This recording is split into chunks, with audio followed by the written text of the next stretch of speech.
नमस्कार दोस्तों, स्वागत है आपका कमोडिटी अपडेट्स में। आज के विश्लेषण में आपका स्वागत है। हम सीधे वैश्विक कमोडिटी बाजारों की नब्ज पर हाथ रख रहे हैं। देखेंगे कि सोना चांदी मतलब बुलियन, फिर कच्चा तेल, प्राकृतिक गैस यानी एनर्जी और बेस मेटल्स जैसे तांबा, जिंक, इनमें क्या कुछ चल रहा है। जी। हमारे पास जो स्रोत हैं वो कीमतों में जो उतार चढ़ाव हो रहा है, सप्लाई डिमांड की बदलती बातें और बड़े मुद्दे जैसे अमेरिकी महंगाई, फेड क्या करेगा, अमेरिका चीन का तनाव, चीन की अपनी नीतियां, इन सब के असर पर रोशनी डाल रहे हैं। हाँ, काफी सारे फैक्टर्स हैं इस समय जो बाजार को चला रहे हैं। तो चलिए फिर इन सब बिखरी कड़ियों को जोड़ते हैं। मकसद यही है कि समझें कि असल में हो क्या रहा है और क्यों हो रहा है। बिल्कुल। शुरुआत करते हैं बुलियन से, सोना और चांदी। देखा हमने कि रिकॉर्ड ऊंचाई छूने के बाद हाल में अच्छी खासी गिरावट आई। सोना करीब 3% और चांदी तो लगभग 6.5% गिरी एक हफ्ते में। हाँ, काफी तेज गिरावट भी। ऐसा लगा कि शायद मुनाफा वसूली हावी हो गई। मतलब कीमतें कुछ ज्यादा ही तेजी से बढ़ गई थी शायद। कि अमेरिका से जो महंगाई के आंकड़े आए, सीपीआई डेटा, वो उम्मीद से थोड़े नरम थे। अच्छा। हाँ, तो उसने गिरावट को थोड़ा थामा और कीमतों को आप कह सकती हैं थोड़ा सहारा मिला। इससे उम्मीद बढ़ी कि शायद ब्याज दरें उतनी ना बढ़े। हाँ, वो सीपीआई रिपोर्ट थोड़ी लेट भी आई थी ना, वो गवर्नमेंट शटडाउन की वजह से। जी हाँ, बिल्कुल। तो जो आंकड़े आए सितंबर 2025 के, उसमें हेडलाइन इन्फ्लेशन 3% थी, जनवरी के बाद सबसे ज्यादा। पर अनुमान से कम थी। हाँ, अनुमान 3.1% का था, उससे कम रही। और कोर इन्फ्लेशन भी, मतलब जिसमें खाना और एनर्जी नहीं गिनते, वो भी 3.1% से घटकर 3% पर आ गई। वो भी अनुमान से थोड़ी कम। जी, वो भी 3.1% के अनुमान से मामूली कम। और महीने दर महीने जो बढ़ोतरी थी कोर कीमतों में, वो भी धीमी हुई, 0.2%। तो ये आंकड़े क्या ये फेड के सोच पर असर डाल सकते हैं? बिल्कुल, यही उम्मीद सोने चांदी को इस वक्त सहारा दे रही है। बाजार अब ये मान रहा है कि शायद साल के अंत तक फेड 2 बार दरें घटा दे। अच्छा, 2 बार कटौती। हाँ, ये उम्मीद है। और कम ब्याज दरें तो सोने जैसी चीज के लिए अच्छी होती हैं, क्योंकि उसे रखने की लागत कम हो जाती है। पर सिर्फ यही बात नहीं है, अमेरिका चीन का जो मामला है ना, हाँ, वो तनाव भी तो बढ़ रहा है। वो भी एक बड़ा फैक्टर बन गया है। इस पे क्या अपडेट है? अमेरिकी ट्रेजरी से सेक्रेटरी का कुछ बयान आया था शायद, स्कॉट बेसेंट। जी हाँ, उन्होंने कहा है कि चीन को जो सॉफ्टवेयर रिलेटेड अमेरिकी एक्सपोर्ट होते हैं, उन पर कंट्रोल लगाने के लिए सब कुछ विचाराधीन है। मतलब कोई भी कदम उठा सकते हैं। और G7 के साथ मिलकर काम करने की बात भी कही उन्होंने। और चीन की जो रेयर अर्थ लाइसेंसिंग पॉलिसी है, उसकी आलोचना भी की। वो मलेशिया जा रहे हैं चीनी उप प्रधानमंत्री से मिलने भी। हम और ये भी सुनने में आ रहा है कि अमेरिका शायद लैपटॉप, जेट इंजन जैसे सामान जो सॉफ्टवेयर से चलते हैं, उनके एक्सपोर्ट पर रोक लगा सकता है। जी, ऐसी खबरें हैं। और देखिए, इस तनाव का असर चांदी के बाजार पर साफ दिख रहा है। वो कैसे? पिछले हफ्ते लंदन स्पॉट मार्केट में अमेरिका और चीन दोनों तरफ से चांदी की बड़ी खेप आई है। इससे हुआ ये कि लंदन में जो चांदी की कमी महसूस हो रही थी, लिक्विडिटी की कमी, वो कुछ कम हुई है। अच्छा, पहले कमी थी वहाँ? हाँ, कुछ वक्त पहले तो इतनी कमी हो गई थी कि लंदन की कीमतें अमेरिकी वायदा बाजार, मतलब कॉमेक्स, उससे भी ऊपर प्रीमियम पर चली गई थी। अरे, हालत ये थी कि लोग हवाई जहाज से चांदी भेज रहे थे, जो आमतौर पर सिर्फ सोने के लिए होता है। समझ गया। आंकड़े भी कुछ बता रहे हैं इस बारे में? लंदन वॉल्ट्स में कितनी चांदी है? लंदन बुलियन मार्केट एसोसिएशन के मुताबिक सितंबर के अंत में करीब 24,581 टन चांदी थी, लगभग 36.5 बिलियन डॉलर की। काफी है। हाँ, पर मेटल्स फोकस का अनुमान है कि इसका 83% तो ईटीएफ्स के पास था। मतलब असल में ट्रेडिंग के लिए शायद उतना उपलब्ध ना हो। और कॉमिक्स के गोदामों से भी चांदी बाहर जा रही है। 3 अक्टूबर के रिकॉर्ड स्टॉक के बाद से करीब 700 टन निकली है। क्या इसका लेना देना अमेरिका की उस जांच से हो सकता है जो वो जरूरी खनिजों पर इंपोर्ट टैरिफ लगाने के बारे में कर रहा है? शायद लोग टैरिफ लगने से पहले स्टॉक कर रहे हों। ये बिल्कुल संभव है। हो सकता है आयात तक तैयारी कर रहे हों। लेकिन दूसरी तरफ फिजिकल डिमांड देखें तो तस्वीर थोड़ी मिली जुली है। भारत में क्या हाल है? अभी त्योहारों भी थे, धनतेरस, दिवाली। हाँ, त्योहारों के बावजूद खरीदार थोड़े ठंडे रहे। शायद कीमतों में और गिरावट का इंतजार कर रहे थे। हालांकि डीलर्स वहां $25 प्रति औंस तक का प्रीमियम ले रहे थे। $25? तो मांग तो थी फिर भी। मांग थी, पर शायद उम्मीद से कम। जबकि चीन में कहानी उल्टी है। वहां कीमतें गिरने से लोगों ने खरीदारी में दिलचस्पी दिखाई। अच्छा। हाँ, वहां सोना कभी $20 डिस्काउंट पर बिका तो कभी 8 प्रीमियम पर। जापान में भी $1 का प्रीमियम था। तो मतलब एक तरफ जियोपॉलिटिक्स और ब्याज दरें हैं, दूसरी तरफ फिजिकल डिमांड का अलग अलग देशों में अलग रुझान है। काफी जटिल तस्वीर है बुलियन में। अच्छा, अब एनर्जी की तरफ चलें। कच्चे तेल में तो जैसे आग लगी हुई है, एक हफ्ते में 7% से ज्यादा का उछाल। हाँ, तेल बाजार में काफी हलचल है।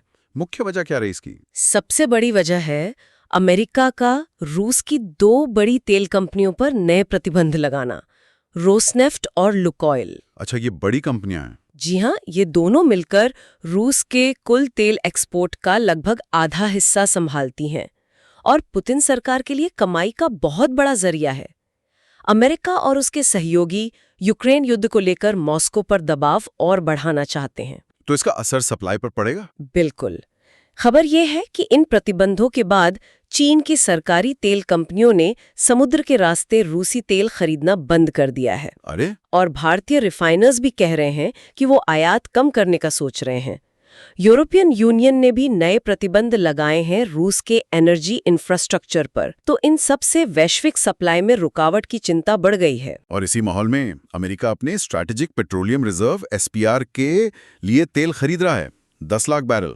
जी हाँ, अमेरिकी ऊर्जा विभाग ने ये ऐलान किया है। लगता है वो मौजूदा कीमतों को भंडार दोबारा भरने के लिए ठीक मान रहे हैं। ये दिलचस्प है, क्योंकि पहले तो बाइडेन प्रशासन ने SPR से काफी तेल बेचा था ना, कीमतें काबू करने के लिए। हाँ बिल्कुल, खासकर 2022 में जब रूस यूक्रेन युद्ध शुरू हुआ था, तब रिकॉर्ड मात्रा में तेल बेचा गया था। अब ट्रंप प्रशासन उसे फिर से भरने की कोशिश कर रहा है। हालांकि फंड की कमी और मेंटेनेंस के काम की वजह से ये प्रक्रिया थोड़ी धीमी है। अभी कितना तेल है SPR में? कुल क्षमता तो करीब 700 मिलियन बैरल है, पर अभी उसमें लगभग 409 मिलियन बैरल ही है। तो ये 1 मिलियन बैरल की खरीद एक शुरुआत है, लेकिन भंडार अभी भी काफी कम है। अमेरिका के अपने तेल भंडार के आंकड़े भी आए हैं 17 अक्टूबर वाले हफ्ते के। उनमें क्या दिखा? वो आंकड़े भी थोड़े मिले जुले हैं। उम्मीद थी कि कच्चा तेल भंडार बढ़ेगा, करीब 1.2 मिलियन बैरल। लेकिन हुआ उल्टा, भंडार 961,000 बैरल घट गया। ओक्लाहोमा के कुशिंग हब में भी स्टॉक गिरा और साथ ही रिफाइनरियों ने उत्पादन बढ़ाया है। उनका कैपेसिटी यूटिलाइजेशन करीब 3% बढ़कर 88.6% हो गया। तो ये तो मजबूत मांग का संकेत हुआ। एक तरह से हाँ, कच्चा तेल भंडार घटना और रिफाइनरी गतिविधि बढ़ना ये मांग की तरफ इशारा करता है। लेकिन गैसोलीन का स्टॉक भी 2.1 मिलियन बैरल गिरा, जो उम्मीद से ज्यादा गिरावट है। अच्छा। और डीजल हीटिंग ऑयल यानी डिस्टिलेट, उसका स्टॉक 1.5 मिलियन बैरल गिरा, जो उम्मीद से कम गिरावट है। नेट इंपोर्ट भी बढ़ा है। तो कुल मिलाकर आंकड़े बता रहे हैं कि सप्लाई थोड़ी तंग है, पर पूरी तस्वीर एक तरफा नहीं है। समझ गया। अब प्राकृतिक गैस की बात कर लेते हैं। वहां भी करीब 7% का उछाल आया। उसके पीछे क्या कारण थे? नेचुरल गैस में मुख्य रूप से 2 बातें हैं। एक तो अगले 2 हफ्तों के लिए गैस की मांग का पूर्वानुमान बढ़ गया है। अच्छा, मांग बढ़ने की उम्मीद है? जी। और दूसरा, अमेरिका से जो LNG यानी लिक्विफाइड नेचुरल गैस का एक्सपोर्ट होता है, वो रिकॉर्ड स्तर के करीब पहुंच गया है। मतलब गैस देश से बाहर ज्यादा जा रही है। हालांकि हाल में घरेलू उत्पादन भी बढ़ा है और गैस स्टोरेज में भी माल काफी है, तो उसने तेजी को थोड़ा रोका है।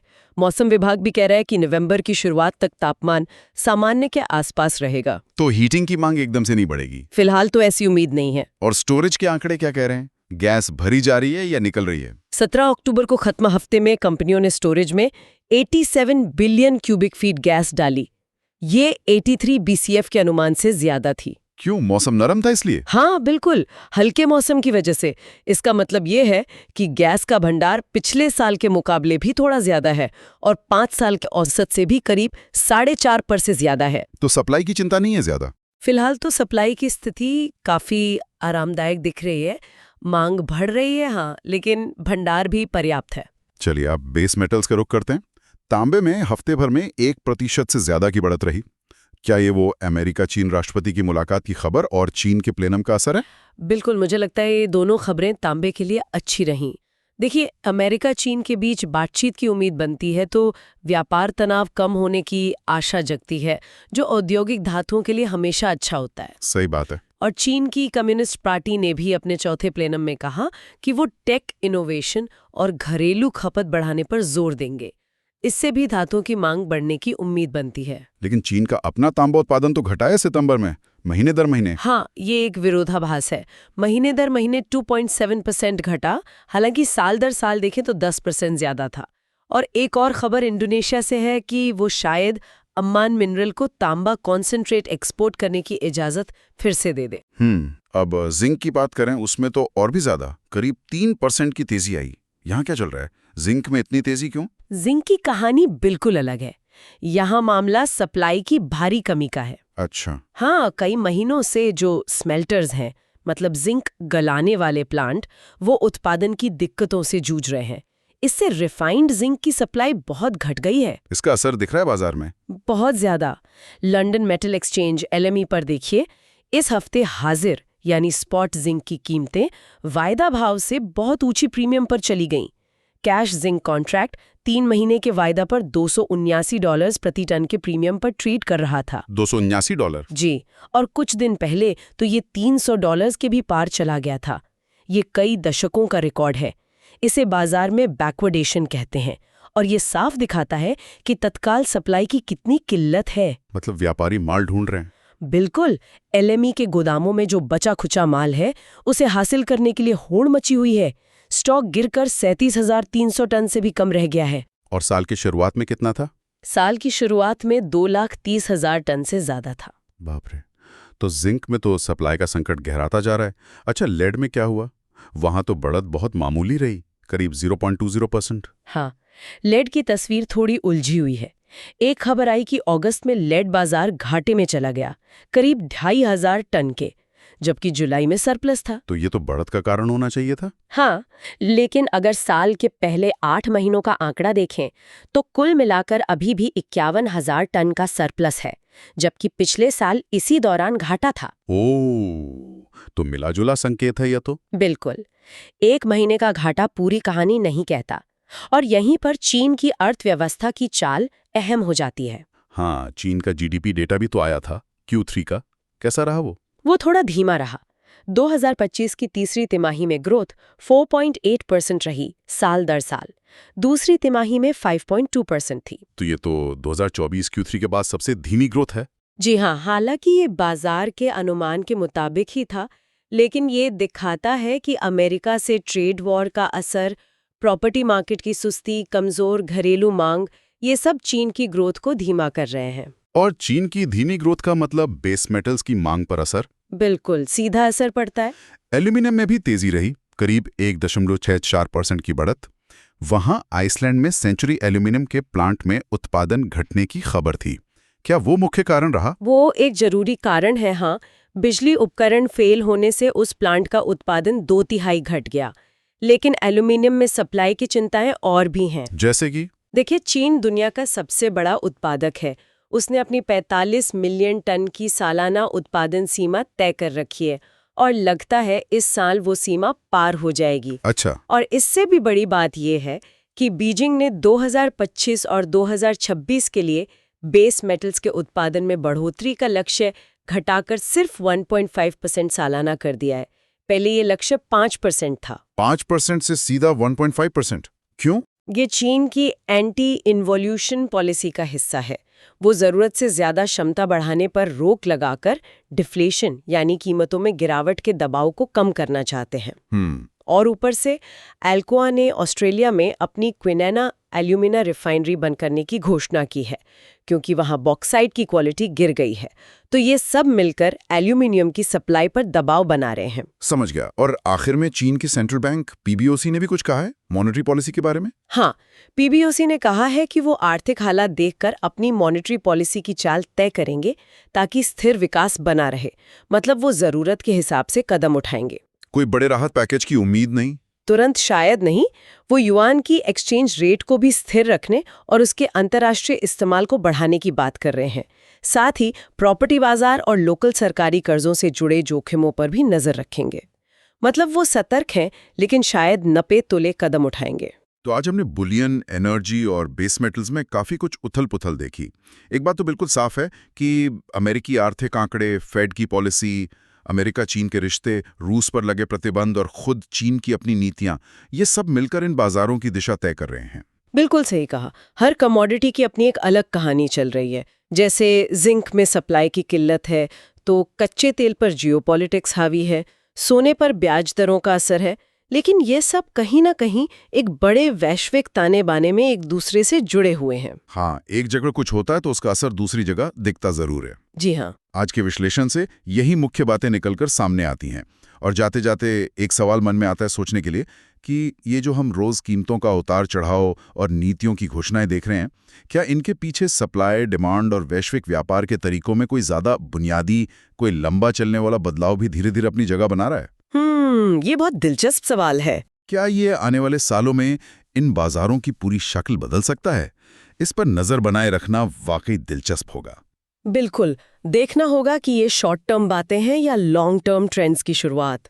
एक जरूरी बात, ये चैनल सिर्फ एजुकेशनल और इंफॉर्मेशनल पर्पस के लिए है। बने रहिए हमारे साथ हर बड़ी कमोडिटी खबर के लिए, सिर्फ कमोडिटी अपडेट्स पर। चैनल को सब्सक्राइब जरूर कीजिए और बेल आइकन दबाएं ताकि आप कोई भी इम्पोर्टेंट अपडेट मिस ना करें। धन्यवाद।